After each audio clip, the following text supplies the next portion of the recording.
Hi, I'm Shannon from houseimprovements.com, and today I just want to show you how to change the toilet fill valve. So we've got a typical replacement fill valve that you'll find at most hardware stores today, where the float is all part of the valve itself rather than the old school one with the big arm and the big ball over here floating around. So this is typically what you're going to find in the newer toilets today, and this will typically replace just about any other type of valve as well. So even if you have the old school one, you could put this style in. Now, that being said, first off, I just want to explain that if you've got a fairly newer toilet like we do here, and it's actually got an existing valve that is the same as this, if you wanted to, just picture this being in the toilet. So this is in the tank.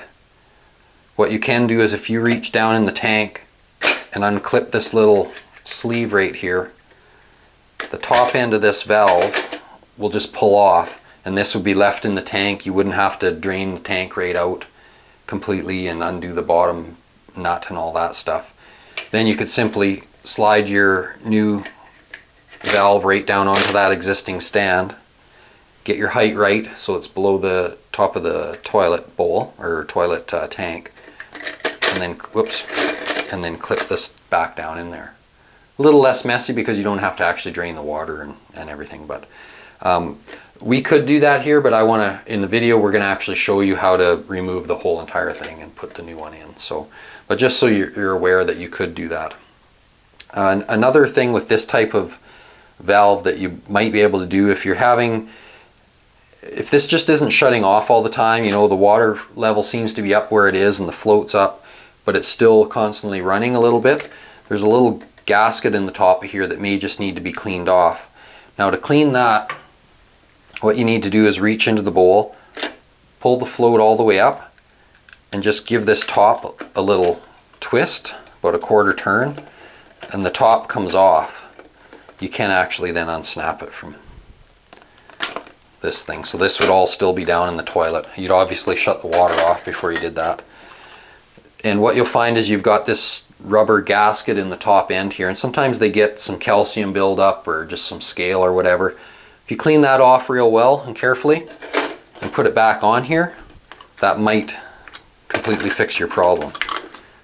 So just line it back up and clip it back on. And you clip this back on. It's kind of hard to show you when this is not fixed in the toilet, but that might fix your problem all on its own without actually having to replace one. But in our video, we're going to show how to replace this whole entire thing. Okay, so we're going to get the camera repositioned. It's kind of tight quarters, so hopefully you don't mind the video quality and the sound quality. But we're going to replace this one right here. So to start out, what you're going to do, obviously take the back off your toilet tank. You can see everything. This is what we're changing right here. You're going to turn your water supply off, and I'll show you that once we get the camera all repositioned. Okay, so we've repositioned. The cameraman's going to freehand this, so just kind of bear with us. It's not that easy to do in tight quarters. So what I was talking about was the water shutoff valve, which you should find a valve sticking out of the wall below the toilet. If you don't have a valve, you'll have to turn your main water off. Okay, so close the valve, flush the toilet. Okay, and that'll get rid of most of the water in the tank to start with.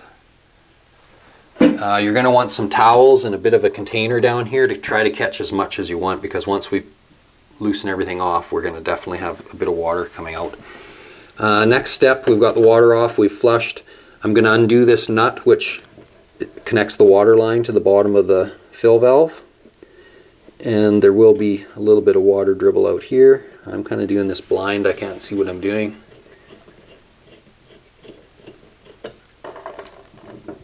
Okay, we just need to kind of get that out of the way. Okay, so then if you can see down here, we've got the threaded portion here, and this is the nut that's holding everything tight, holding it down. I can maybe show you on here better. So here's our new one. Basically what you have is there's going to be a rubber washer inside the tank. Sorry, I should have had that on there. It's going to be up there. This will be stuck down through the tank, and this is that nut I was pointing out, which will be tightened up to the bottom of the tank, which will push up tight on that rubber and make the seal.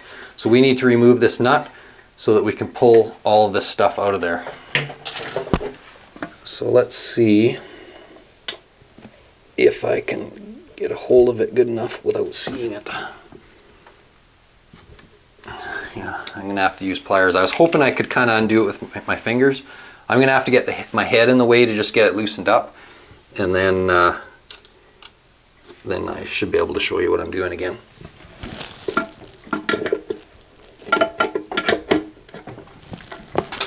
Okay, I think I've got it loose enough.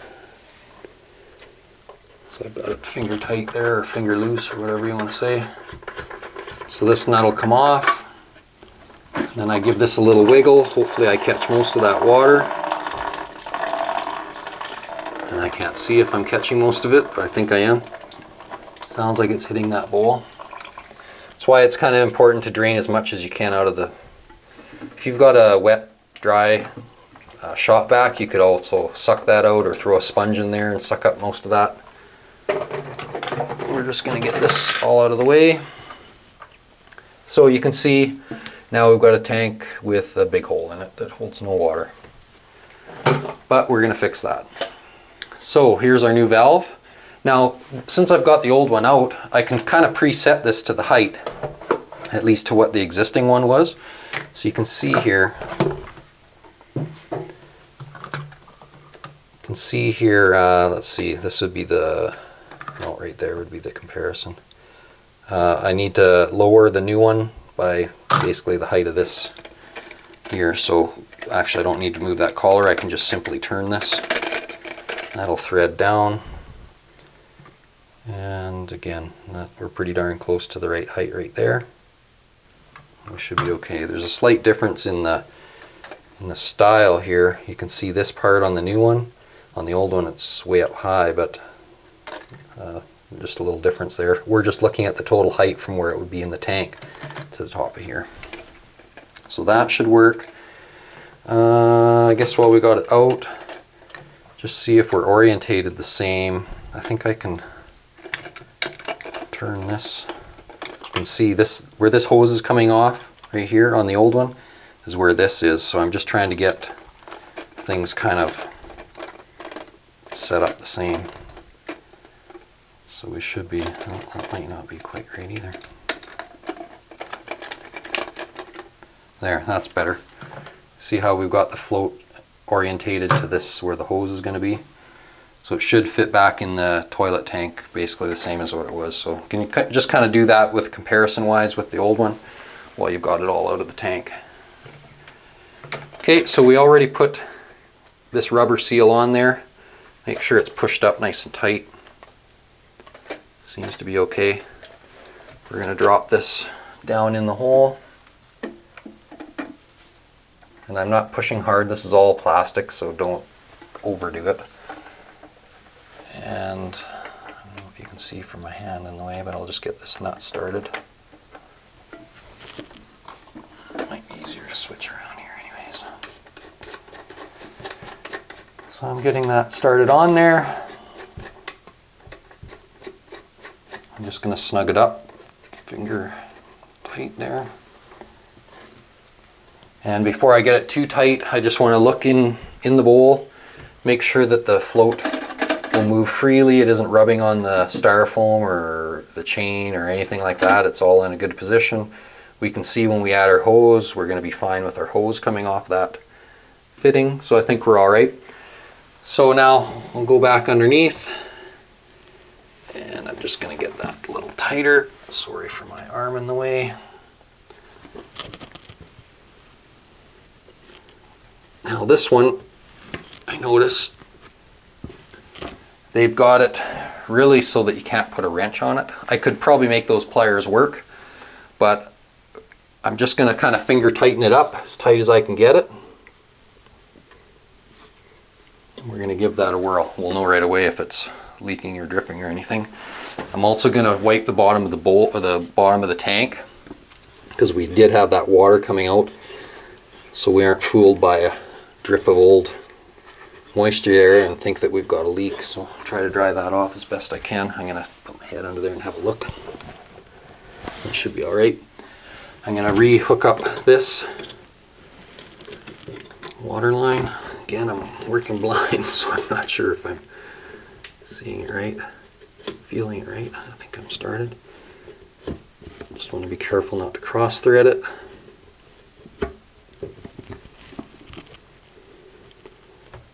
And again, just nice and tight with your hands. Okay, so we've got that. Now back up in the tank, we've got our hose. Now you could have a couple different situations here. In this case, this hose simply fits onto the new valve and down into this little hole that the manufacturer has supplied into this tube. That's great. If you didn't have this little blue ring on there with a hole or some kind of place for it to go, they send this clip along.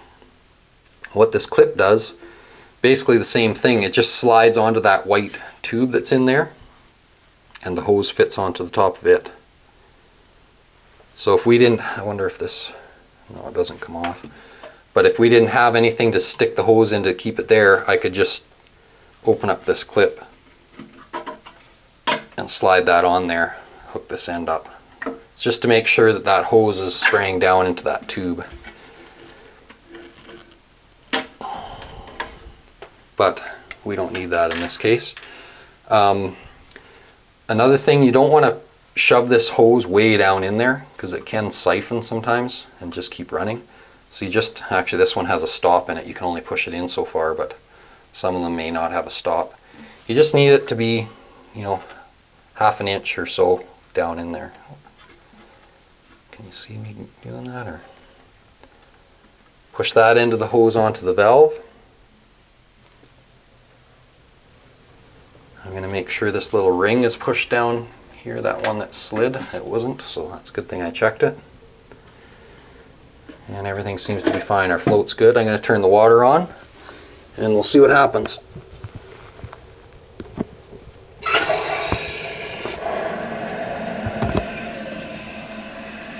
You tell me if there's any leaks down there.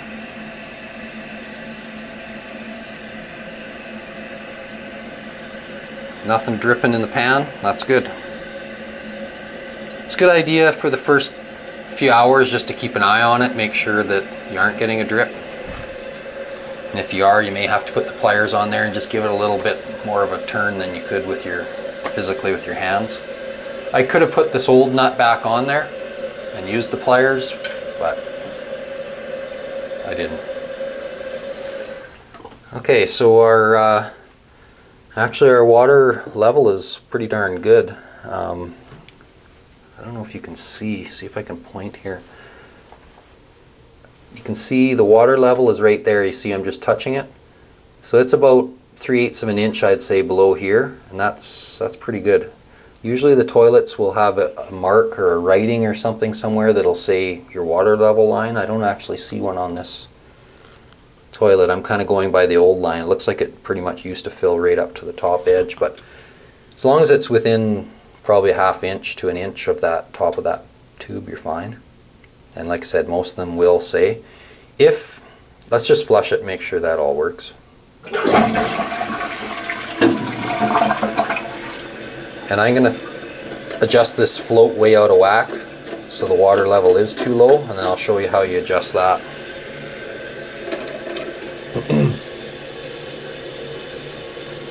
You can see the float starting to come back up there now, the water's catching it. Okay, so you can see now our water level is probably 1/2 an inch below that blue ring on this one. It's down here. So if we need to bring that water level up, that's what you adjust, is this. There'll be a lever of some kind on the float, and that will adjust how quick this arm rises and turns the valve off. When the arm's down, the valve's open. When the float comes up high enough, it's closed. So generally it'll say on here or in your instructions which way to turn it. I know for this one I've got to go clockwise to get a little more water in there.